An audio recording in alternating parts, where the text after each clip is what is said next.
സ്തോത്രം. ദൈവനാമത്തിന് മഹത്വം ഉണ്ടാകട്ടെ. ഒരു നല്ല ദിവസം കൂടെ ദൈവം ദാനമായി തന്നതിനെ ഓർത്ത് ദൈവത്തെ സ്തുതിക്കുന്നു, സ്തോത്രം ചെയ്യുന്നു. ഹോപ്പ് ഗിവേഴ്സ് മിഷനോട് ചേർന്ന് ദൈവത്തിൻ്റെ സാക്ഷിയാകുവാൻ ദൈവം നൽകിയ സാവകാശങ്ങളെ ഓർത്ത് ദൈവത്തെ സ്തുതിക്കുന്നു, സ്തോത്രം ചെയ്യുന്നു. എന്നെ ആദ്യം ഒന്ന് പരിചയപ്പെടുത്തട്ടെ. എൻ്റെ പേര് ഫിലിപ്പ്. ഞാൻ കുടുംബസ്ഥനാണ്. ഭാര്യയും 2 മക്കളും എനിക്കുണ്ട്. കാനായ കത്തോലിക്ക ബാക്ക്ഗ്രൗണ്ടിൽ ജനിച്ച് വളർത്തപ്പെട്ട ഒരു വ്യക്തിയാണ് ഞാൻ. എൻ്റെ ജനനം ഇറേഞ്ചിൻ്റെ ദേശത്ത് കരുണാപുരം പഞ്ചായത്തിൽ സുൽത്താമേട് എന്ന ഭാഗത്താണ് ഞാൻ ജനിച്ചതും വളർന്നതും അവിടെ പഠിച്ചതും എല്ലാം. എൻ്റെ വിദ്യാഭ്യാസമൊക്കെ ആ ദേശത്തായിരുന്നു. അങ്ങനെ കാനായ കത്തോലിക്കരുടെ ബാക്ക്ഗ്രൗണ്ട് പറയുമ്പോൾ ചിലർക്കെങ്കിലും അറിയാൻ മേലാത്തവർ കാണും. അവരെ ഉദ്ദേശിച്ച് ആ ബാക്ക്ഗ്രൗണ്ടിനെ കുറിച്ച് ഞാനൊന്ന് അല്പം നിങ്ങളോട് സംസാരിക്കാം. അവരുടെ എല്ലാ മതത്തിൻ്റെയും കാര്യങ്ങൾ ചെയ്യുമ്പോൾ പ്രധാനമായിട്ട് അവർക്ക് മദ്യം വിളമ്പണം.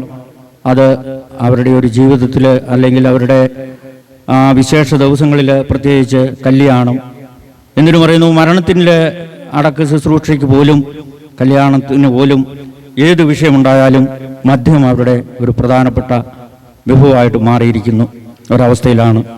ആയതുകൊണ്ട് തന്നെ മദ്യത്തിന് അവിടെ ഒരു വിലക്കുമില്ല. അപ്പൻ, മക്കള്, അമ്മ എല്ലാവരും ഒന്നിച്ചിരുന്ന് മദ്യപിക്കുന്ന ഒരു സമൂഹമാണ് കാനായ കത്തോലിക്കർ. ആയതുകൊണ്ട് തന്നെ നന്നാ ചെറുപ്പത്തിൽ തന്നെ എനിക്ക് മദ്യം കഴിക്കുന്നതിന് യാതൊരു പ്രയാസവും ഉണ്ടായില്ല. എൻ്റെ ഓർമ്മ ശരിയാണെങ്കിൽ ഒരു 6-7 ക്ലാസ്സിലൊക്കെ പഠിക്കുന്ന സമയത്ത് ഞാൻ നന്നായിട്ട് മദ്യപിക്കാൻ തുടങ്ങി. എന്നാൽ അതൊക്കെ എല്ലാവരും കൊണ്ടു തരുമ്പോഴും ഒക്കെ വീടുകളിൽ വിശേഷങ്ങളൊക്കെ വരുമ്പോൾ മാത്രമാണ് ആ മദ്യപാനം എനിക്കുണ്ടായിരുന്നുള്ളൂ. എന്നാൽ ക്രമേണ ഞാൻ തികഞ്ഞ മദ്യപാനത്തിൻ്റെ അടിമയായി തീരുവാനിടയായി തീർന്നു. എൻ്റെ വിദ്യാഭ്യാസകാലം പൂർത്തിയാക്കി കഴിഞ്ഞ ഉടൻ തന്നെ ഞാൻ ഒരു ജോലിക്കായിട്ട് കുമളിയുടെ ദേശത്തേക്കാണ് കടന്നു പോകേണ്ടി വന്നത്. ഞാനവിടെ ബേക്കറി പണി പഠിക്കുവാനായിട്ടാണ് ഞാനവിടെ പോയത്. ബേക്കറി പണി പഠിക്കുവാൻ പോയപ്പോൾ അവിടെയും മദ്യം കഴിക്കുന്നതിന് എനിക്കൊരു കുറവും വന്നില്ല. കാരണം ഞാൻ മദ്യപിക്കാനും ഞാനും എൻ്റെ ആശാനും കൂടി കുമളിയുടെ ചെക്ക് തമിഴ്നാട്ടിൽ ചെന്ന് അവിടെ നിന്ന് പാണ്ടിപ്പട്ട മേടിച്ച് കഴിക്കുവാനിടയാവും. അവിടെ അന്നത് 100 മില്ലി 50 മില്ലി വീതമാണ് അളന്നു വരുന്നത്. എന്നാൽ ദൈവമക്കളെ, ഞാൻ അവിടെ ചെന്ന് മദ്യം കഴിക്കുന്നത്, ഞാൻ ആദ്യത്തെ പ്രാവശ്യം ഒരു 100 മില്ലി മദ്യം കഴിക്കുമ്പോൾ എൻ്റെ ആശാൻ 100 മില്ലി കഴിക്കും. എന്നാൽ രണ്ടാമത്തെ പ്രാവശ്യം ഞാനൊരു 150 മില്ലി കഴിക്കുമ്പോൾ ആശാൻ ഒരു 50 മില്ലിയെ കഴിക്കത്തുള്ളൂ. അപ്പോൾ ചുരുക്കി പറഞ്ഞാൽ ഞാൻ ആ പാണ്ടിപ്പട്ട അടിക്കുമ്പോഴും എനിക്ക് യാതൊരുവിധ പ്രശ്നവുമില്ല, മദ്യപാനം കൊണ്ടൊരു കുഴപ്പമില്ല എന്നൊക്കെ തോന്നി ഞാൻ ആഘോഷമായിട്ട് മദ്യപിക്കുമായിരുന്നു. അതുപോലെ തന്നെ ലോകത്തിൻ്റെ മോഹങ്ങളിലേക്ക് ഞാൻ കുടുങ്ങിപ്പോകുമായിരുന്നു. ഞാൻ സിനിമ കാണുന്നതിന് വേണ്ടിയിട്ട് കുമളിയിൽ നിന്ന് ലോവർ ക്യാമ്പ് വരെ നടന്നുപോയി അവിടെ സിനിമ കണ്ടിട്ട് ബസ്സിന് തിരിച്ചു വന്ന സന്ദർഭങ്ങളുണ്ട്. ആരുമില്ല ചോദിക്കാൻ, ആരും കാണുന്നില്ല, ആരും അറിയുന്നില്ല, അറിഞ്ഞാലും ആർക്കും ഒന്നും പറയാനില്ല. കാരണം അപ്പനും മക്കളും ഒന്നിച്ചിരുന്ന് മദ്യപിക്കുന്ന കാലഘട്ടം ആ ജീവിത രീതിയിൽ വളർന്നു വന്നുകൊണ്ട് അവർക്കും പറയാനില്ല. വിശേഷമൊക്കെ ആകുമ്പോൾ ബ്രാൻഡിയൊക്കെ കുമളിയിൽ നിന്ന് വാങ്ങിച്ചുകൊണ്ട് ചെല്ലുമ്പം അവരതിനു മുമ്പ് തന്നെ ഭൂസായിരിക്കുന്ന ഒരവസ്ഥ എൻ്റെ ജീവിതത്തിലുണ്ടായിരുന്നു. മാതാപിതാക്കളും സഹോദരങ്ങളും ഓരോ മക്കളും കടന്നു വരുമ്പോഴും അവരവരുടേതായ വീതം കൊണ്ടുവന്ന് കുടിച്ച് എന്തെന്നില്ലാത്ത ഒരു ജീവിതത്തിൻ്റെ ഉടമയായിട്ട് വളരുവാൻ ഇടയായി തീർന്നു. അങ്ങനെ ഇരിക്കുന്ന അവസരത്തിൽ തന്നെ ഞാൻ വിവാഹിതനായി തീരുവാൻ ഇടയായി തീർന്നു. ഞാൻ വിവാഹമൊക്കെ കഴിക്കുമ്പം ഞാൻ പെണ്ണ് കാണാൻ പോയത് തന്നെ മദ്യപിച്ചതിൻ്റെ ശേഷമാണ്. അവിടെയൊക്കെ ചെന്ന് രാത്രിയിലാണ് ഞാൻ കാണുന്നത്. അതൊന്നും എന്നെ ബാധിക്കുന്ന ഒരു പ്രശ്നങ്ങളൊന്നുമല്ല. എനിക്ക് എങ്ങനെയായാലും മദ്യപിച്ചുകൊണ്ട് ആ മദ്യത്തിൻ്റെ ലെക്കിൽ വേണം കടന്നു പോകുവാൻ. അങ്ങനെ ഞാൻ എൻ്റെ വിവാഹം കഴിഞ്ഞു. ദൈവം കല്യാണ കാര്യങ്ങളൊക്കെ കടന്നതിന് ശേഷം ദൈവം എനിക്ക് ദാനമായിട്ട് 2 തലമുറകളെ തന്നു. അവരെയൊക്കെ പോറ്റി അവർക്ക് വേണ്ടുന്ന കാര്യങ്ങളൊക്കെ ചെയ്തു കൊടുത്ത് അയറേഞ്ചിൻ്റെ ദേശത്ത് ഞാൻ ഇങ്ങനെ വരുമ്പോൾ എനിക്ക് പലരുമായിട്ട് ബന്ധപ്പെടുവാനായിട്ട് ഇടയായി തീർന്നു. അതിൻ്റെ കാരണം എന്താണെന്ന് ചോദിച്ചാൽ, മദ്യപാനികളോടുള്ള കൂട്ടുകെട്ട് എന്നെ വീണ്ടും അമിതമായി മദ്യപാനത്തിലേക്ക് ആക്കുവാൻ ദൈവം അങ്ങനെ ഒരു സാഹചര്യത്തിലേക്ക് ഞാൻ വളരേണ്ട ഇടയായി തീർന്നു. മദ്യപാനികളോട് കൂട്ടുകൂടി അവരോടുകൂടി ആ മദ്യപാനത്തിൻ്റെ ലഹരിയിൽ തമിഴ്നാട്ടിൻ്റെ ബോർഡർ ആയതുകൊണ്ട് അവിടെ പോയി കൊട്ടുകൂടി വാങ്ങി കുടിക്കുവാനും അത് നല്ലവണ്ണം സാഹചര്യങ്ങളൊക്കെ മൂത്ത് വരുമ്പോൾ, ക്രിസ്മസ്, ഓണം വിശേഷങ്ങളൊക്കെ ആയി വരുമ്പോൾ ഭവനത്തിൽ തന്നെ അത് വാറ്റി ഉണ്ടാക്കി കഴിക്കുന്ന സ്വഭാവമായി. നേരത്തെ തന്നെ വാറ്റി എല്ലാം റെഡിയാക്കി മാറ്റി വെച്ചേക്കും. ആ സമയങ്ങളിലൊന്നും സമയമില്ല കഴിക്കാനും വർത്തമാനം പറയാനും, അല്ലെങ്കിൽ ലോകമോഹത്തിലേക്ക് അടങ്ങി ആഘോഷിക്കുന്ന ഒരു ജീവിത ശൈലിയായിരുന്നു എൻ്റേത്. പ്രിയ ദൈവമക്കളെ, അങ്ങനെ ജീവിച്ചു വളരുന്ന കാലഘട്ടത്തിൽ എനിക്ക് പലപതിയായ പ്രശ്നങ്ങളും പ്രതിസന്ധികളും കൂടിക്കൂടി വന്നു. എന്നാൽ മദ്യപാനത്തിന് ഒരു കുറവും വന്നില്ല. കാരണം ആരെയും വകവെക്കുന്നില്ല, കൂട്ടാളി എന്തു പറഞ്ഞാലും അത് കേൾക്കത്തില്ല, അനുസരിക്കത്തില്ല. ഒരു സമാധാനപരമായ ഒരു ജീവിതം നയിപ്പാൻ എനിക്കിടയായി തീർന്നിട്ടില്ല. അങ്ങനെ അവിടെ ഞാൻ വളരെ ഭാരത്തോടും പ്രയാസത്തോടും ഒക്കെ നടക്കുമ്പോഴും ഞാൻ മദ്യപാനികളുടെ ലോബികളുടെ കൂട്ടിൽ ചെന്നുപെട്ടതുകൊണ്ട് 24 മണിക്കൂർ മദ്യപിക്കുന്ന ഒരു അവസ്ഥയിലായിരുന്നു എൻ്റെ ജീവിതം. പ്രിയമക്കളെ, ഞാൻ മദ്യത്തിൻ്റെ അടിമയായി തീർന്നു. എനിക്ക് മദ്യമില്ലാതെ ഒരു നിമിഷം പോലും നിൽക്കാൻ മേലാത്ത അവസ്ഥയിൽ ഞാൻ എത്തിച്ചേർന്നു.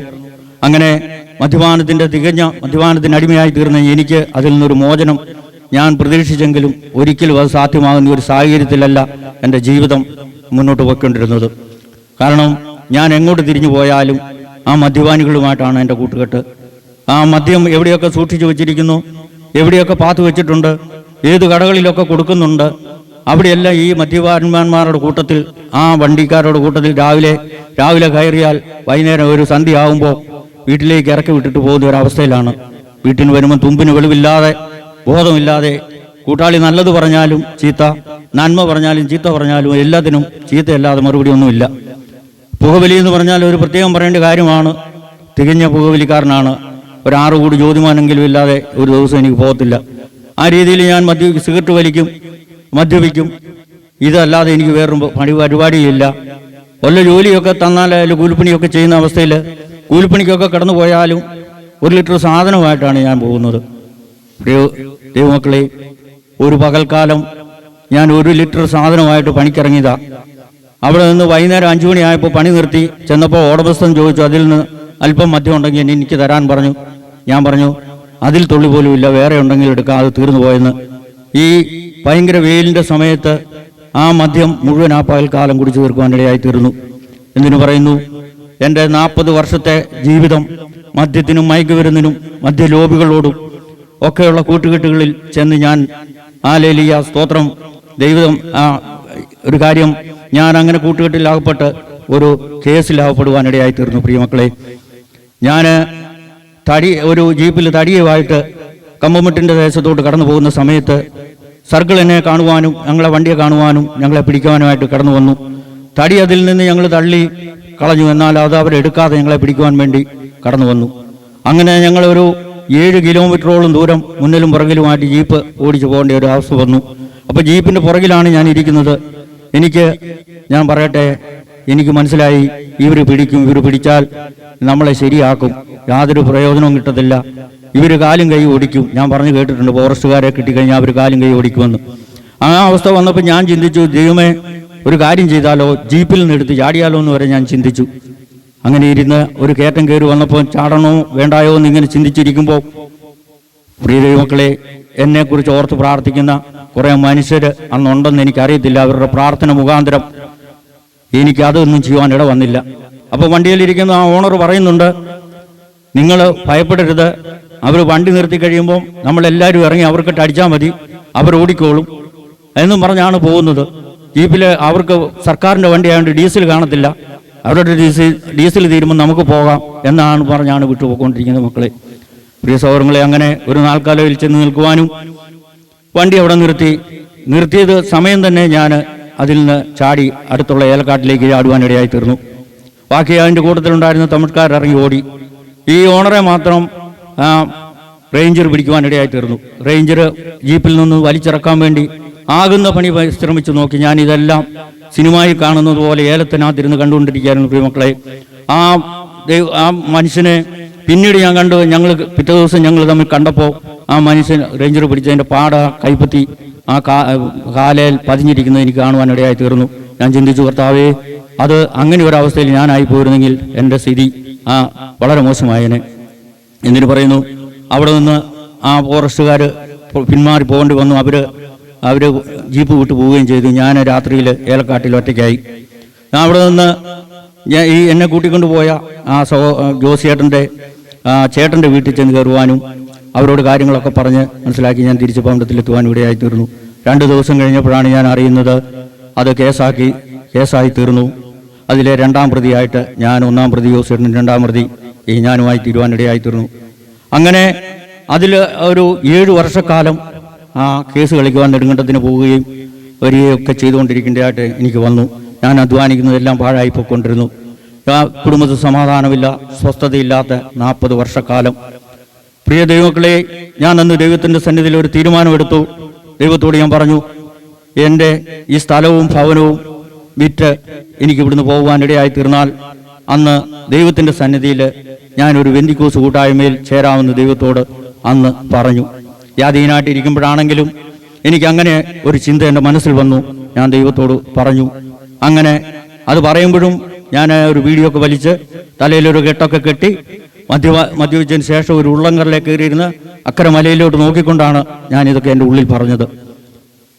പ്രിയ ദൈവമക്കളെ, ആ പറഞ്ഞതിൻ്റെ 30ാമത്തെ ദിവസം ഞാൻ അതേ സ്ഥാനത്തിരിക്കുന്നതിന് കാരണമുണ്ട്. വീട്ടിൽ ഇരുന്നാൽ കുടുംബം സ്വസ്ഥത തരത്തില്ല. അവളുമായിട്ട് 1-2 വഴക്കുണ്ടാക്കണം. അതിപ്പോൾ ഈ കല്ല വന്നിരിക്കുവാണെങ്കിൽ സുഖമായ രീതിയിൽ വീട് വലിക്കാം. ആ പരിസരത്ത് തന്നെ ഇഷ്ടം പോലെ മദ്യമൊക്കെ സ്റ്റോക്ക് ചെയ്ത് വെച്ചിട്ടുണ്ട്. എടുക്കുന്നു, അടിക്കുന്നു. രാവിലെ അങ്ങനെ ഒരു പ്രസംഗത്തിൻ്റെ നടുവിലെത്തിയപ്പോൾ ക്ലാസ്സൊന്നും ഇല്ലാതെ ക്ലാസ്സിലൊക്കെ ഊറ്റിക്കുടിച്ചുകൊണ്ടിരുന്ന ഞാൻ കുടുംബമായിട്ട് വഴക്ക് പിടിച്ചപ്പോഴും അവൾ പറഞ്ഞു, കാണുന്ന ക്ലാസ് മുഴുവൻ എടുത്ത് മദ്യപിച്ചേച്ച് വെച്ച് കഴിഞ്ഞാൽ ഇതാരാ കഴുകുന്നത്, എങ്ങനെയാ ഉടക്കായി. ഞാൻ അന്നേരം അവളോട് പറഞ്ഞു, നിന്റെ ക്ലാസ്സും വേണ്ട, നിന്റെ സാധനവും വേണ്ട, ഞാൻ കുപ്പിയോടെ കുടിച്ചോളാം, ആർക്കും ഒരു ദോഷമില്ലല്ലോ. അങ്ങനെ ഞാൻ നേരിട്ട് കുപ്പിയിൽ നിന്ന് എടുത്ത് കുടിക്കേണ്ട അവസ്ഥയായി. എൻ്റെ കൈകൾ 2 വിറയ്ക്കുവാൻ തുടങ്ങി. എനിക്ക് രാവിലെ കട്ടിലിൻ്റെ തലയ്ക്ക് കൊണ്ട സാധനം ഞാൻ വെച്ചിരിക്കുകയാണ്.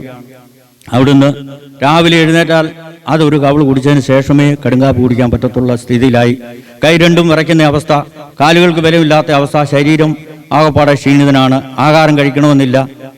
എന്ത് ആഹാരം കൊണ്ട് വെച്ചാലും അതിന് കുറ്റം പറഞ്ഞ് കഴിക്കാതെ എഴുന്നേറ്റ് പോകും.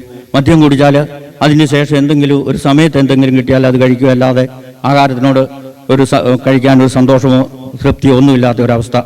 അങ്ങനെയാണ് ഞാൻ മുന്നോട്ട് കടന്നുപോയത്. അങ്ങനെ ഇരിക്കുന്ന അവസ്ഥയിൽ ഇതിൽ നിന്ന് ഒരു മോചനം എനിക്ക് വേണമെന്ന് എൻ്റെ ഹൃദയത്തിൽ പറയാൻ തുടങ്ങി. അങ്ങനെയാണ് ഞാൻ കർത്താവിനോട് പ്രാർത്ഥിച്ചു, എൻ്റെ ദൈവമേ, ഇതിങ്ങനെ നീ ചെയ്തു തരികയാണെങ്കിൽ ഞാൻ നിന്റെ സന്നിധിയിൽ വരാം എന്ന് പറഞ്ഞു. അങ്ങനെ 30ാം പൊക്കം അത് സംഭവിച്ചു. ഞാൻ അവിടെ തന്നെ ഇരിക്കുമ്പോൾ അടുത്തുള്ള ഒരു സഹോദരൻ വന്ന് എന്നോട് ചോദിച്ചു, സ്ഥലം കൊടുക്കുന്നോ? ഞാൻ പറഞ്ഞു, കൊടുത്തേക്കാം. വില പറഞ്ഞു. ഞങ്ങൾ തമ്മിൽ അങ്ങോട്ടും ഇങ്ങോട്ടും തെറ്റിപ്പിരിഞ്ഞു. അത് കഴിഞ്ഞതിന് ശേഷം 2ാം വട്ടവും വീണ്ടും പുള്ളി വന്ന് ചോദിച്ചു. ഞാൻ ഒരു വില പറഞ്ഞു. ആ വിലയ്ക്ക് അവരത് സമ്മതിച്ചു. ഞാൻ വിറ്റു പോരാനായിട്ടൊക്കെ തയ്യാറായി കഴിഞ്ഞപ്പം ഞാൻ ആർക്ക് വേണ്ടി ഓടി, ആർക്ക് വേണ്ടിയിട്ട് ലാഭം ഉണ്ടാക്കി കൊടുത്തു. മദ്യവും സ്പിരിറ്റും ഒക്കെ ചുമന്ന് അല്ലെങ്കിൽ ഇതെല്ലാം കൊണ്ട് വന്ന് ബ്രാൻഡിയാക്കി വിറ്റ അവർക്ക് ലാഭം ഉണ്ടാക്കി കൊടുത്തേ അവർ തന്നെ എനിക്ക് എതിരായി അതിര് തർക്കം പറയാനിടയായി തീർന്നു. ഞാൻ എന്ത് ചെയ്യണമെന്നറിയാതെ വിഷമിച്ചു. ആ നാമധേയം പറഞ്ഞു, ഏത് പ്രശ്നം വന്നാലും പ്രതികൂലം വന്നാലും നമ്മുടെ ആശ്രയം അന്ന് മദ്യപാനമാണ്. ഞാൻ അതിനും കൂടെ കൂട്ടി മദ്യപിക്കുകയും എൻ്റെ കയ്യിൽ നിന്ന് പൈസ ചിലവാകുകയും ഒക്കെ ചെയ്യാനിടയായി തീർന്നു. എങ്കിലും എന്നെ ഓർത്ത് പ്രാർത്ഥിക്കുന്ന ദൈവമക്കൾ ലോകത്തിൻ്റെ വിവിധ സ്ഥലങ്ങളിൽ നിന്ന് പ്രാർത്ഥിക്കുന്നുണ്ടെന്നുള്ളത് ഇന്ന് എനിക്ക് ബോധ്യമാകുന്നത്. അങ്ങനെ 40 വർഷക്കാലം അങ്ങനെ ദൈവത്തിൻ്റെ സന്നിധിയിലോ മാതാപിതാക്കന്മാരെയോ ഗുരുക്കന്മാരെയോ എന്തിനു വേണ്ടി പള്ളിയിൽ അച്ഛന്മാരെയൊക്കെ കാണുമ്പോൾ പോലും അവരോട് തർക്കുത്തരം പറഞ്ഞ് ആരെയും വകവെക്കാത്ത ഒരു സ്ഥിതിയിലെത്തിയപ്പം എൻ്റെ ഉള്ളിലൊരു ഭയം എനിക്ക് ഉണ്ടാകാനിടയായി തീർന്നു. അങ്ങനെയൊക്കെ ഞാൻ എൻ്റെ ജീവിതം മുന്നോട്ട് പോകുന്ന സമയത്ത് ഈ വസ്തുക്കച്ചവടം നടന്നത് ഞാൻ തീരുമാനിച്ചു. അവിടുന്ന് ഒരു ജൂൺ മാസം ആരംഭത്തിലാണ് ഞാൻ ആ സ്ഥലവും ഭവനവും എല്ലാം വിറ്റ് എൻ്റെ സാധനങ്ങളെല്ലാം കെട്ടിപ്പെറുക്കി ഞാൻ ആ ദേശത്ത് നിന്ന് കടന്നു പോരുവാനിടയായി തീർന്നു. അന്ന് എൻ്റെ മാതാപിതാക്കളൊക്കെ ഏർക്കുന്നത്താണ് താമസിക്കുന്നത്. ഞാൻ അവിടെ എത്തി ഈ സാധനങ്ങളെല്ലാം അവിടെ വെച്ചു. എൻ്റെ സ്നേഹിതന്മാരും കൂട്ടുകാരും ഒക്കെ ഒരു നല്ല യാത്രയപ്പാണ് എനിക്ക് വേണ്ടി തന്നത്. അത് പറഞ്ഞു കഴിഞ്ഞാൽ നിങ്ങൾക്ക് രസം തോന്നും. കാരണം ഒരു ആൾ എനിക്ക് വേണ്ടി തന്നത് 1 ജാറ് കൊട്ടുകൂടി വാറ്റിയ സാധനമാണ് എൻ്റെ തന്നത്. വേറൊരു മനുഷ്യൻ കൊണ്ട് തന്നത് 1 കുപ്പി കൊട്ടുകൂടി. അവരെന്നോട് പറഞ്ഞത് ഇതാണ്, അവിടെ ചെന്ന് കഴിയുമ്പോൾ ഇതൊന്നും കിട്ടത്തില്ല, അതുകൊണ്ട് ഇത് കൊണ്ടുപോകോ, വളരെ അത്യാവശ്യം വരുന്ന സമയങ്ങളിൽ മാത്രം എടുത്ത് കുടിക്കണം എന്ന് പറഞ്ഞ് എന്നെ അത് തന്നു വിടുവാനിടയായി തീർന്നു. ബോധമില്ലാത്ത ഞാനത് വണ്ടിയിൽ വെച്ച് കൊണ്ടുപോരുവാനും അത് ഈ വണ്ടിക്കാരനോട് പോലും പറയാതെ വണ്ടിയിൽ വെച്ച് അത് കൊണ്ടുവരുകയും ഒക്കെ ചെയ്തു. ഒന്ന് ആലോചിച്ച് നോക്കണം, അത് പിടിച്ചാൽ ആ വണ്ടി സഹിതം ആ വണ്ടിക്കാരൻ ഉൾപ്പെടെ അകത്താവും. അതൊന്നും എന്നെ ഭരിച്ചില്ല. എനിക്ക് ഈ സാധനം ആവശ്യമായതുകൊണ്ട് ഞാനത് കൊണ്ടുവരികയും അത് കൊണ്ടുവന്ന് അയർക്കുന്നത്തിൻ്റെ ദേശത്ത് വെച്ച് ഞാൻ അത് തീരുവോളം മദ്യപിക്കുകയും ചെയ്തു. അങ്ങനെ ഇരിക്കുമ്പോഴാണ് ഞാൻ ദൈവത്തോട് പറഞ്ഞ ഒരു കാര്യം എൻ്റെ ഓർമ്മയിൽ വരുവാനായി തീർന്നത്. അത് പറയാൻ കാരണമുണ്ട്. എൻ്റെ ജ്യേഷ്ഠൻ ഒരു ശുശ്രൂഷകനാണ്, എൻ്റെ അപ്പാപ്പൻ ഒരു ശുശ്രൂഷകനാണ്, എൻ്റെ പെങ്ങളുടെ ഭർത്താവ് ഒരു ശുശ്രൂഷകനാണ്. ഇവരെല്ലാം ദൈവീക കൂട്ടായ്മ ബന്ധുക്കോസ് കൂട്ടായ്മയിൽ നിന്ന് ശുശ്രൂഷിക്കുകയും പ്രാർത്ഥിക്കുകയും അങ്ങനെ ഞങ്ങളുടെ കുടുംബത്തിൽ മറ്റുള്ളവരൊക്കെ ദൈവസന്നിധിയിലായിരിക്കുമ്പോഴും ഞാൻ ദൈവസന്നിധിയിൽ വന്നിട്ടില്ല. അപ്പോൾ അങ്ങനെ ഇരിക്കുമ്പോൾ എനിക്കൊരു ഓർമ്മയുണ്ടായി. എൻ്റെ ഹൃദയത്തിലൊരു പ്രേരണ തന്നു. നീ എന്നോട് പറഞ്ഞതല്ലേ സ്ഥലവും വിറ്റ് പോരുവാണെങ്കിൽ കൂട്ടായ്മയിൽ ബന്ധുക്കോസ് കൂട്ടായ്മ വരാമെന്ന് പറഞ്ഞതല്ലേ എന്നൊരു ചിന്ത എന്നെ ഭരിക്കുവാനിടയായി തീർന്നു. പ്രിയ ദൈവമക്കളെ, അങ്ങനെ ഞാൻ അന്നേരം തന്നെ തീരുമാനമെടുത്തു, ഇനി ഇത് നീട്ടിക്കൊണ്ട് പോയാൽ ഒക്കത്തില്ല. അതുകൊണ്ട് നമുക്ക് ഇതിൽ ബന്ധുക്കോസ് കൂട്ടായ്മയെ പോകണം. അതിന് വേണ്ടുന്ന കാര്യങ്ങൾ എന്നാ ചെയ്യണമെന്നൊന്നും എനിക്കറിയത്തില്ല. അപ്പനും അമ്മയും അവർ കൂട്ടായ്മ പോകുമ്പോൾ ആ കൂടെ ഞാനും പോയി പുറയിലിരിക്കും. അവർ പോരുന്ന കൂട്ടത്തിൽ ഞാനും തിരിച്ചു പോരും. ദേവദാസൻ അതും ഇതുമൊക്കെ പറയും. മദ്യത്തിൻ്റെ ലഹരി കൊണ്ട് തലച്ചോറെല്ലാം പോയി കിടക്കുന്നതുകൊണ്ട് ഒന്നും പറഞ്ഞാലും എൻ്റെ മനസ്സിലേക്ക് കയറുന്നില്ലാത്ത അവസ്ഥയായി. അപ്പോൾ അങ്ങനെ ഇരിക്കുന്ന ആ അവസ്ഥയിൽ എനിക്കൊരു തീരുമാനം എടുക്കേണ്ടി വന്നു. ഞാൻ തീരുമാനിച്ചു, ഈ ദൈവത്തെ അറിഞ്ഞ് ഈ കർത്താവിൻ്റെ കൽപ്പന അനുസരിച്ചിട്ട് ബന്ധുക്കോസ് കൂട്ടായ്മ ചേർന്നിട്ട് ഇനി ബാക്കി കാര്യമുള്ളൂ. എന്ത് കാര്യങ്ങൾ തീരുമാനിച്ചാലും ഷട്ടേ എന്നുള്ള ഒരു തീരുമാനം എടുക്കുന്ന ഒരു സ്വഭാവമാണ് എനിക്ക്. അതുകൊണ്ട് ആരോടും ചോദിച്ചില്ല, പറഞ്ഞില്ല. ഞാൻ ദൈവദാസനോട് പറഞ്ഞു, എനിക്ക് സ്നാനപ്പെടണം, കർത്താവിൻ്റെ കൽപ്പന അനുസരിക്കണം, അതുകൊണ്ട് എന്നെ സ്നാനപ്പെടുത്തണം. അപ്പം ദൈവദാസൻ എന്നോട് പറഞ്ഞു, ഫിലിപ്പ് അതിനുള്ള ഒരുങ്ങിയിട്ടില്ലല്ലോ, വചനങ്ങളൊന്നും ശരിക്ക് ഹൃദയത്തിലായിട്ടില്ലല്ലോ, ഒരുങ്ങിയിട്ടില്ല, അതുകൊണ്ട് വചനങ്ങളൊക്കെ കേട്ടിട്ട് കുറച്ചുകൂടെ സാവകാശം കഴിഞ്ഞിട്ട് പോരെ എന്ന് ചോദിക്കുവാനിടയായി തീർന്നു. എന്നാൽ ദൈവത്തിൻ്റെ സമയമായപ്പോൾ ദൈവം അതെല്ലാം നല്ലവണ്ണം ചെയ്യുവാനിടയാക്കി തീർന്നു. മറ്റുള്ളവർ വിളിച്ചു പറഞ്ഞു, എൻ്റെ അപ്പാപ്പൻ തന്നെ വിളിച്ചു പറഞ്ഞു, നിങ്ങൾ അവനെ സ്നാനപ്പെടുത്തി വിട്, അവൻ കർത്താവിൻ്റെ വചനം കേട്ടനുസരിച്ച് അതനുസരിച്ച് ജീവിച്ചോളും. അപ്പോൾ അവന് ബാക്കി ഗ്രഹിക്കാനുള്ള ബുദ്ധി പരിശുദ്ധാത്മാവ് അവന് കൊടുക്കും. അതുകൊണ്ട് നിങ്ങൾ അവനെ വിലക്കേണ്ട, സ്നാനപ്പെടുത്താൻ പറഞ്ഞു. അങ്ങനെ ഞാൻ കർത്താവിൻ്റെ സന്നിധിയിൽ ആ ദിവസം സ്നാനപ്പെടുവാനായിട്ട് തീരുമാനിച്ചു. ദേവദാസനോട് പറഞ്ഞു, എൻ്റെ കാര്യങ്ങളെ ക്രമീകരിച്ചു, ഒക്കെ ചെയ്ത് മുന്നോട്ട് പോകുമ്പോൾ പ്രിയ ദൈവമക്കളെ, എന്താണെന്നൊന്നും വചനത്തിൻ്റെ ആ അറിവില്ലായ്മ കൊണ്ട് ഞാൻ എന്നും കടന്നു പോകുന്ന വഴിയാണ് കടന്നു പോകുമ്പോൾ സ്നാനപ്പെടാൻ പോവുകയെന്ന് നിങ്ങൾ വിചാരിക്കണം. ഞാൻ കടന്നു പോകുമ്പോൾ എന്നും മേടിച്ച് സിഗരറ്റ് വലിക്കുന്ന കടയുടെ വാതൊക്കെ ചെന്നപ്പോൾ ഞാൻ ആ കടയിലേക്ക് കയറുവാനിടയായി തീർന്നു. അപ്പം എന്നോട് എൻ്റെ കുടുംബം ചോദിച്ചു, എൻ്റെ കൂട്ടാളി ചോദിച്ചു, നിങ്ങൾ എന്തിനാ ആ കടയിലേക്ക് ഇപ്പോൾ കയറുന്നത്?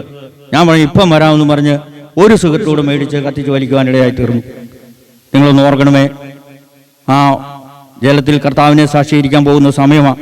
അപ്പോൾ അവൾ എന്നോട് പറഞ്ഞു, നിങ്ങൾ ഈ മദ്യപാനവും ഈ പുകവലി എന്ന് നിർത്താനാ? ഇതിനൊന്നും ഉണ്ടാകാൻ പോകുന്നില്ല. അതുകൊണ്ട് ഇത് മുങ്ങാനോ പൊങ്ങാനോ ഒന്നും പോകേണ്ട ആവശ്യമില്ല, വെറുതെ എന്തിനാ ഇത് പോകുന്നെന്നും പറഞ്ഞ് എന്നോട് ദേഷ്യപ്പെട്ടു. എന്നാൽ അതൊന്നും വകവച്ചില്ല. ഞാൻ അവളോട് പറഞ്ഞു, കർത്താവിൻ്റെ കൽപ്പന അനുസരിച്ച് സ്നാനപ്പെട്ട് കഴിയുമ്പോൾ നീ ഇതൊക്കെ കണ്ടോണം, ഇതെല്ലാം മാറുമെന്ന് ഞാൻ പറഞ്ഞു. കടന്നുപോയി. ഇത് ആരോടും പറയാവുന്ന കാര്യമല്ല, എങ്കിലും ഞാൻ പറഞ്ഞതിൻ്റെ താല്പര്യം ഇതേ ഉള്ളൂ. ഏത് വിഷയം വന്നാലും ദൈവസന്നിധിയിൽ തീരുമാനമെടുത്ത് ആ തീരുമാനത്തിൽ ഉറച്ചു നിൽക്കുമ്പോൾ ദൈവം നമുക്ക് വേണ്ടി ചെയ്യുന്നത് എന്തെന്ന് നമ്മൾ അറിയുന്നില്ല. അത് പിന്നീടാണ് നമുക്കത് ബോധ്യമായിട്ട് വരുന്നത്. പല കാര്യങ്ങളും നമ്മുടെ ബുദ്ധിക്ക് ഗ്രഹിക്കാവുന്നതാണ്. അങ്ങനെ ഞാൻ സ്നാനപ്പെടുവാനിടയായി തീർന്നു. സ്നാനപ്പെട്ടപ്പോൾ ഒന്ന് മാത്രമേ ഞാൻ ദൈവത്തോട് പ്രാർത്ഥിച്ചുള്ളൂ, എൻ്റെ കർത്താവേ, ഈ മദ്യപാനത്തിൽ നിന്ന്, ഈ പുകവലിൽ നിന്ന് എനിക്കൊരു വിടുതൽ തരണമേ എന്ന് ഞാൻ പ്രാർത്ഥിക്കുവാനിടയായി തീർന്നു. അങ്ങനെ കർത്താവിൻ്റെ സന്നിധിയിൽ ഞാൻ സ്നാനപ്പെടുവാനിടയായി തീർന്നു. സ്നാനക്കുളത്തിൽ നിന്ന് കയറുമ്പോൾ എനിക്ക് എന്തെന്നില്ലാത്ത ഒരു സന്തോഷം എൻ്റെ ഹൃദയത്തിലുണ്ടായി. എന്തോ ഒരു ഭാരം എൻ്റെ മനസ്സിൽ നിന്ന് മാറിപ്പോയി. എൻ്റെ ശരീരത്തിനൊക്കെ ഒരു ബലം കിട്ടിയ പോലെ ഒരു ആത്മീയ സന്തോഷം എൻ്റെ ജീവിതത്തിൽ വരുവാനിടയായി തീർന്നു. പ്രിയ ദൈവമക്കളെ, കർത്താവിൻ്റെ കൽപ്പന അനുസരിച്ചപ്പോൾ അത് ഞാൻ പറഞ്ഞതനുസരിച്ച് ചെയ്തപ്പോൾ, ആ വചനം അനുസരിച്ചപ്പോൾ എനിക്ക് വന്ന മാറ്റം നിങ്ങളോട് പറയുവാൻ ഇനിയും മണിക്കൂറുകൾ വേണ്ടി വരും. എന്നിരുന്നാലും ഞാനൊന്ന് പറയട്ടെ. ആ സ്നാനപ്പെട്ട് കുളത്തിൽ നിന്ന് കയറിയ ആ നിമിഷം മുതൽ എൻ്റെ കൈയുടെ വിറവൽ പോയി, എൻ്റെ ശരീരത്തിന് ആരോഗ്യം തിരിച്ചുപോയി. എന്തെന്നില്ലാത്തൊരു സന്തോഷവും എനിക്ക് കിട്ടി. അന്ന് ഞാൻ ആരാധനയ്ക്ക് പോയിരുന്നപ്പോൾ ദേവദാസൻ സാക്ഷ്യം പറയണമെന്ന് പറഞ്ഞു. അത് എനിക്ക് അത്ര അറിയത്തില്ല, എങ്കിലും ഞാൻ എഴുന്നേറ്റ് നിന്ന് ദേവദാസന്മാർ പറഞ്ഞതുപോലെയും മറ്റുള്ളവർ പറയുന്നത് പോലെയും സാക്ഷ്യം പറയുവാനിടയായി തീർന്നു. അങ്ങനെ ഞാൻ കർത്താവിൻ്റെ കൽപ്പന അനുസരിച്ചപ്പോൾ ദൈവം എൻ്റെ ജീവിതത്തിൽ എനിക്ക് തന്ന വ്യത്യാസങ്ങൾ, വ്യതിയാനങ്ങൾ എൻ്റെ ജീവിതത്തിൽ ദൈവം തന്ന ദാനങ്ങൾ ഹല്ലേലൂയ കർത്താവിൻ്റെ സന്നിധിയിൽ നിൽപ്പാൻ ദൈവം വിളിച്ചത് വേർതിരിച്ച് തോർത്ത് ഞാൻ എൻ്റെ ദൈവത്തെ സ്തുതിക്കുന്നു. ഈ നല്ല രക്ഷകനെ കണ്ടുമുട്ടിയില്ലായിരുന്നുവെങ്കിൽ ഞാൻ ഇന്ന് എവിടെ ആയിരിക്കുമെന്ന് ആർക്കും പറയാൻ മേലാത്ത അവസ്ഥയിലാണ്. കാരണം ഏതെങ്കിലും ജയിലുകളിലോ അകപ്പെട്ടു പോയേനെ. കാരണം എന്നാന്ന് ചോദിച്ചാൽ ബോധമില്ലാത്ത പ്രവർത്തനങ്ങൾ പ്രവർത്തിച്ച് മറ്റുള്ളവർക്ക് വേണ്ടി സ്വന്തം ശരീരം പോലും നോക്കാതെ ഓടുവാനിടയായി. അതിൽ നിന്നൊക്കെ ദൈവം വിടുവിച്ചു. ഇപ്പോൾ 19 കൊല്ലമായി എൻ്റെ കർത്താവിനെ ജലത്തിൽ സ്നാനപ്പെടുത്തി കർത്താവിൻ്റെ കൽപ്പന അനുസരിച്ച് അതിൻ്റെ ചട്ടങ്ങളും പ്രമാണങ്ങളും അനുസരിച്ച് മുന്നോട്ട് പോയപ്പോൾ ദൈവം ചെയ്തത് ആ നന്മകളെ ഒരു കാലത്തും മറന്നു പോകാൻ മേലാത്ത വിധത്തിലുള്ള നന്മകളാണ് എൻ്റെ ജീവിതത്തിൽ ദൈവം ചെയ്തത്. നിങ്ങളൊന്ന് ഓർത്ത് നോക്കണമേ. അവിടുന്ന് വിറ്റ് ഇവിടെ വന്ന് സ്നാനപ്പെട്ട് കഴിഞ്ഞപ്പോൾ ഞാനൊരു ജോലിക്ക് പോകാനിടയായി. എനിക്കൊരു ജോലി എൻ്റെ ചേട്ടൻ പറഞ്ഞു, താഴെയുള്ള ഒരു തടിമില്ലിലാണ് എനിക്ക് ജോലി ലഭിച്ചത്. ചൊട്ടയ്ക്കായുള്ള നീളമുള്ള ഞാൻ തടിമില്ലിൽ എന്നാ ചെയ്യുമെന്ന് ഓർത്ത് ഭാരപ്പെട്ട് ഞാൻ ഏതായാലും വേണ്ടില്ല, ഒരു തൊഴിലുമില്ലാതെ ജീവിക്കാൻ പറ്റത്തില്ലല്ലോ. ആ കോട്ടത്തൊന്നും വന്ന് അതിൻ്റെ ചൂടും അതിൻ്റെ കാടിനും ഒന്നും എനിക്ക് പറ്റത്തില്ല. ഞാൻ 40 വർഷക്കാലം മദ്യപാനത്തിൻ്റെയും മറ്റുള്ളവർ കൂത്തുമായിട്ട് നടന്ന് ശരീരം അനങ്ങി ഒരു പണിയും ചെയ്യാതെ ഇങ്ങനെ ജീവിച്ച് എനിക്കിവിടെ വന്നപ്പോൾ ഇതൊരു ബുദ്ധിമുട്ടാവുമോ എന്ന് ഞാൻ ചിന്തിച്ചു. എങ്കിലും ഞാൻ പറയട്ടെ, ദൈവത്തിൻ്റെ കൃപയാൽ ഞാൻ ആ ജോലി ചെയ്യുവാനിടയായി തീർന്നു. അന്ന് എനിക്ക് ഒരു ദിവസം പണിതാ കിട്ടുന്നത് 100 രൂപയാണ് പ്രിയമക്കളെ. ആ 100 രൂപ കൊണ്ട് കഴിയണമെങ്കിൽ വളരെ ബുദ്ധിമുട്ടാണ്. അതിനു വേണ്ടിയിട്ട് ഞാൻ പിന്നെ എന്ത് ചെയ്തു, അവിടെ നിന്ന് വിറകൊക്കെ തൂക്കി ചായക്കടകളിൽ കൊണ്ട് കൊടുക്കുവാൻ 2 പേര് ചേർന്ന് ഞങ്ങളത് ചെയ്യാൻ തുടങ്ങി. അപ്പോൾ അതിൽ നിന്ന് കിട്ടുന്ന വരുമാനം ഒരു ചെറിയ വരുമാനമായി തീർന്നു. അപ്പോൾ അങ്ങനെ ഞാൻ മുന്നോട്ട് കടന്നു പോവുകയാണ്. ആ ജോലിയിൽ തൃപ്തനായിട്ട് ഞാൻ പോയിക്കൊണ്ടിരിക്കുന്നു. എൻ്റെ മദ്യപാനം ഇതിലേ പോയെന്ന് എനിക്കറിയത്തില്ല, എൻ്റെ പുകവലി ഇതിലേ പോയെന്ന് എനിക്കറിയത്തില്ല, വേറെ ഒന്നിനെക്കുറിച്ച് ഒരു ഭാരവും എനിക്ക് തോന്നിയില്ല. എനിക്കിത് കിട്ടുന്നതുകൊണ്ട് ഞാൻ സംതൃപ്തനായി തീർന്നു ദൈവത്തെ അറിഞ്ഞപ്പോൾ. അങ്ങനെ ഞാൻ സന്തോഷത്തോടെ ആ ജോലി ചെയ്ത് പൂർത്തിയായി മുന്നോട്ട് പോകാൻ തുടങ്ങിക്കൊണ്ടിരുന്നു. അപ്പോൾ എന്നെ അലട്ടിക്കൊണ്ടിരുന്നു, എന്നും ഈ 100 രൂപയ്ക്ക് മുടങ്ങിക്കൊണ്ടിരുന്നാൽ എങ്ങനെ എൻ്റെ കാര്യങ്ങളെല്ലാം മുന്നോട്ട് പോകും? അതുകൊണ്ട് ഞാൻ തീരുമാനിച്ചു ഈ ജോലിയൊക്കെ വിട്ടിട്ട് വേറൊരു ജോലിക്ക് പോകണം. ദൈവനാമത്തിന് മഹത്വം ഉണ്ടാകട്ടെ. അങ്ങനെ ഞാൻ പെയിൻറ്റിങ് എന്ന പണിയിലേക്ക് മാറുവാനിടയായി തീർന്നു. അവിടെ ചെന്നപ്പോഴാണ് ഇതിൻ്റെ സുഖമെന്ന് മനസ്സിലായത്.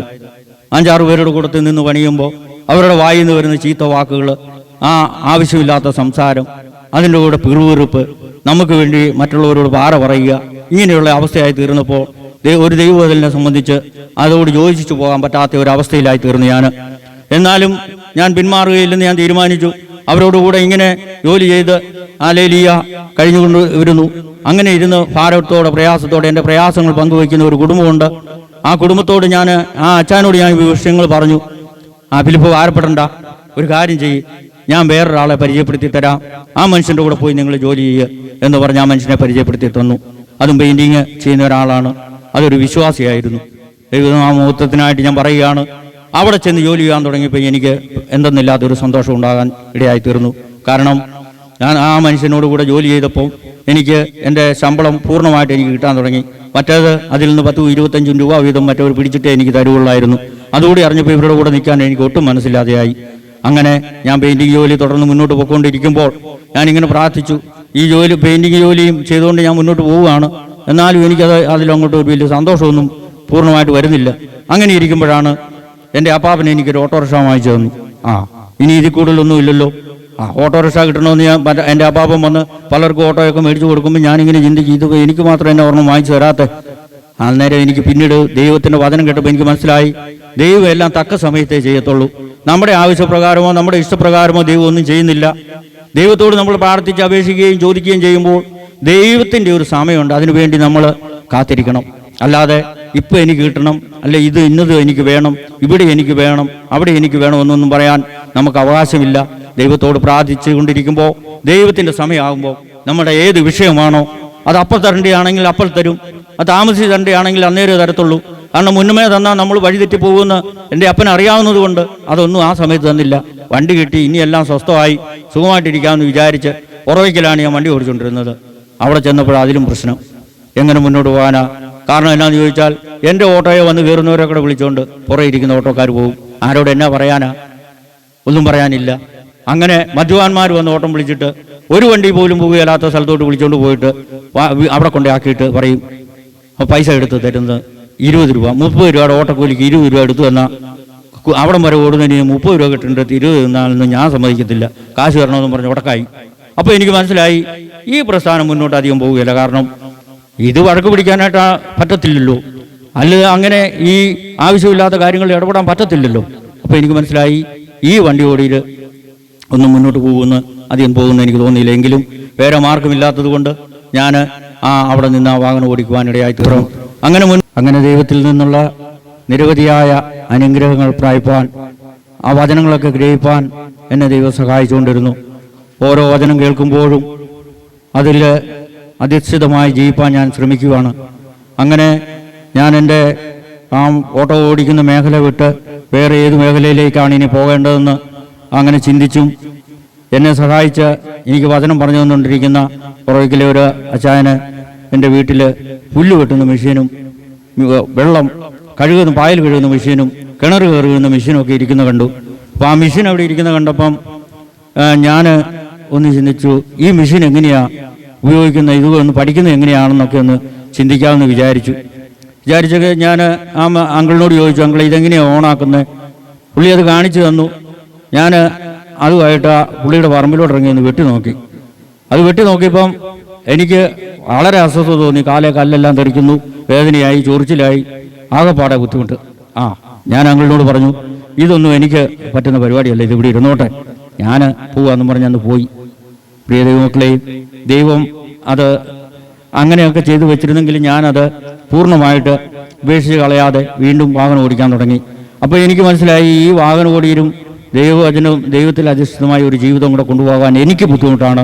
മറ്റുള്ളവർ അങ്ങനെ ഇപ്പം ഞാൻ കാണുന്നുണ്ട്, പലരും ഓടിക്കുന്നുണ്ട് പല സ്ഥലങ്ങളിലും. പക്ഷേ എനിക്ക് എൻ്റെ സ്വഭാവം വെച്ച് നോക്കുമ്പോൾ ഞാൻ ഒരു മുൻകോപിയാണ്.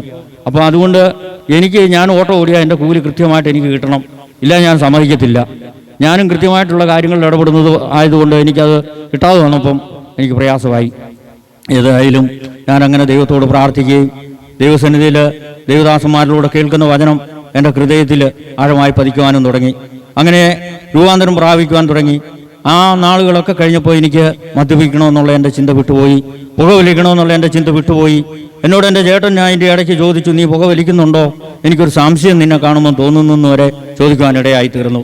ഞാൻ പറഞ്ഞു, എനിക്കതൊന്നും അറിയത്തില്ല, ഞാൻ ഇതുവരെ അത് തൊട്ടിട്ടില്ല. പ്രിയ ദൈവമക്കളെ, ആ മദ്യപാനവും പുകവലിയും നമുക്ക് തന്നെ നിർത്താമെന്ന് പലരും പറയുന്നുണ്ട്. ഒരു കാരണവശാലും അത് സാധിക്കത്തില്ല. അതിന് കാരണമുണ്ട്, അതിൻ്റെ തെളിവും ഞാൻ തന്നെയാണ്.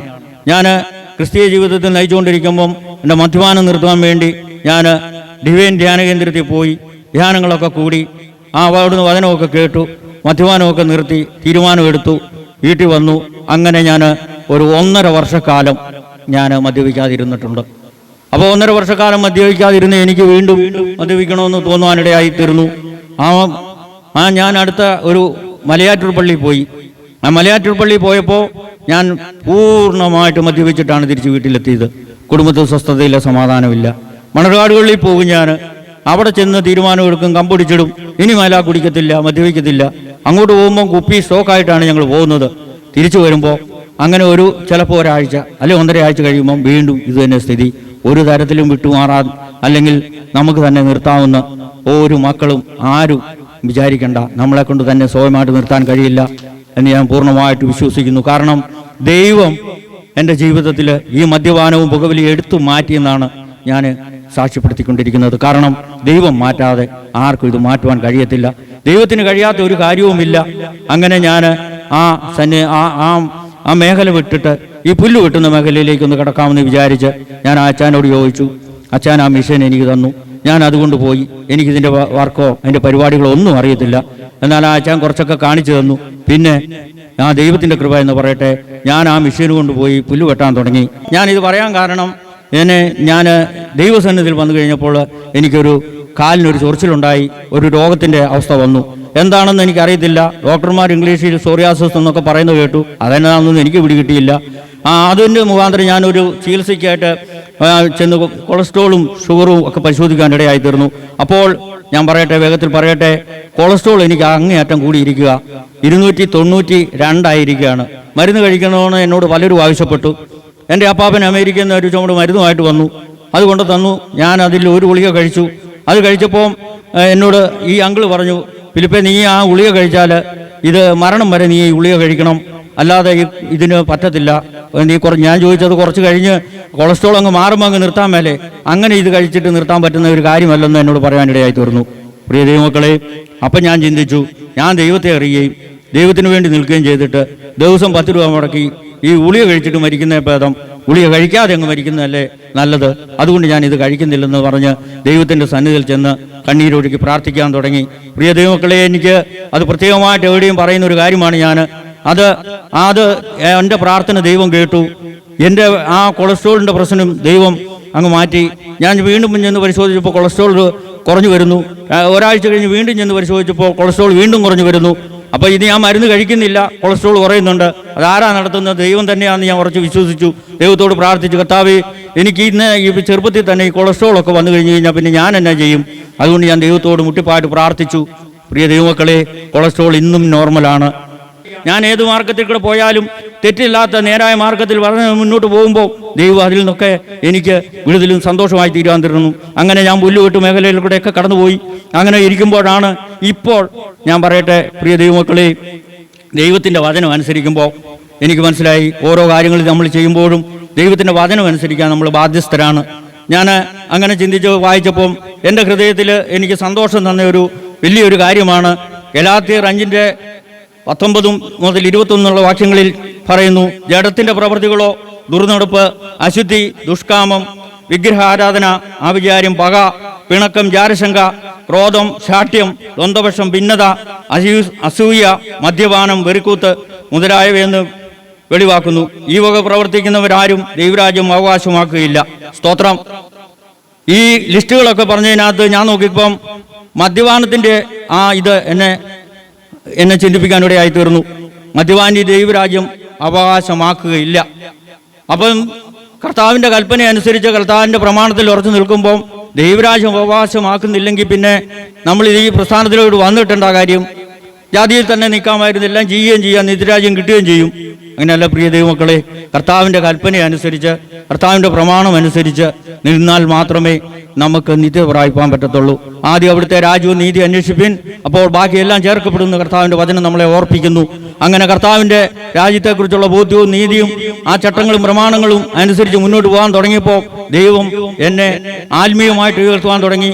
ഞാൻ ഇന്ന് ഹോപ്പ് ഗിവേഴ്സ് മിഷനോട് ചേർന്ന് ഈ കേരളത്തിന്റെ വിവിധ സ്ഥലങ്ങളിൽ പോയി സാക്ഷിയാകാൻ ദൈവം എന്നെ ഉപയോഗിച്ചുകൊണ്ടിരിക്കുന്നു. ഇനി അടുത്ത ദിവസങ്ങളിൽ മദ്യപാന്മാരുടെ ക്യാമ്പുകളിൽ പോയി സാക്ഷ്യം പറയുവാൻ ദൈവം എന്നെ ഒരുക്കി വെച്ചിരിക്കുന്നു. ആ വ്യാഴാഴ്ച ഞാൻ കടന്നു പോകാനായിട്ട് ആഗ്രഹിക്കുന്നു. പ്രിയ ദൈവമക്കളെ, കർത്താവിൻ്റെ കൽപ്പനയനുസരിച്ച് അവൻ്റെ രാജ്യത്തിൻ്റെ അവകാശികളായി തീർന്നില്ലെങ്കിൽ ഈ ഭൂമിയിൽ നിത്യത നഷ്ടപ്പെട്ട് നമ്മൾ നിത്യനരകത്തിന് യോഗ്യനായി തീരും.